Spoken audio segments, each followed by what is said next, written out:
আজ থেকে অনেক বছর আগের কথা। ইয়েমেনের এক প্রত্যন্ত গ্রামের আল্লাহওয়ালা বুড়ি, তার নাম ফাতেমা। ফাতেমা খালা প্রতিদিন সকালে গ্রামের পাশের ছোট একটি পাহাড়ের নিচে বসে কুরআন তেলাওয়াত করতেন। তার দরিদ্র সংসার, খাবারের তেমন ব্যবস্থা ছিল না, কিন্তু তার হৃদয় আল্লাহর ভালোবাসা ও রাসূলুল্লাহ সাল্লাল্লাহু আলাইহি ওয়াসাল্লামের প্রতি দুরূদ পাঠে পরিপূর্ণ ছিল। একদিন সকালবেলায় ফাতেমা খালা খুব ক্ষুধার্ত ছিলেন। রাতে কিছু খেতে পারেননি, পেটে ক্ষুধা, তবুও নামাজ শেষে দুরূদ শরীফ পড়া শুরু করলেন। আল্লাহুম্মা সাল্লি আলা মুহাম্মাদ ওয়া আলা আলি মুহাম্মাদ। ঠিক তখন পাশের পাহাড়ের উপরে বসে থাকা এক যুবক ছেলে এই দৃশ্য দেখছিল। সে ছিল ভিন্নধর্মী, কিন্তু ফাতেমার প্রতি তার গভীর শ্রদ্ধা ছিল। হঠাৎ সে দেখলো খালা দুরূদ পড়তে পড়তে পাথরের দিকে তাকিয়ে হাসছেন। যুবক এগিয়ে এসে জিজ্ঞেস করলো, খালা, আপনি ক্ষুধার্ত আমি জানি, কিন্তু আপনি পাথরের দিকে তাকিয়ে হাসছেন কেন? ফাতেমা খালা বললেন, এই পাথরের নিচে একবার আমি শুকনো রুটি লুকিয়ে রেখেছিলাম অনেক দিন আগে।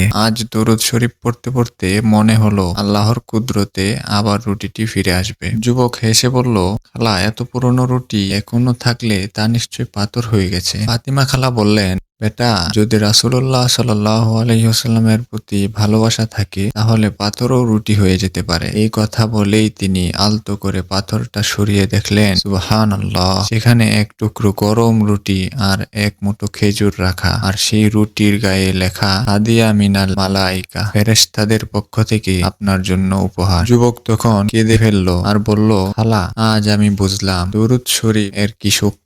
আজ থেকে আমি মুসলমান হয়ে যাব। ফাতেমা খালা বললেন, বেটা, যত বেশি দরুদ পাঠ করবে ততই রহমতের দরজা খুলবে। এটা শুধু আমার জন্য না, সব মুমিনদের জন্য।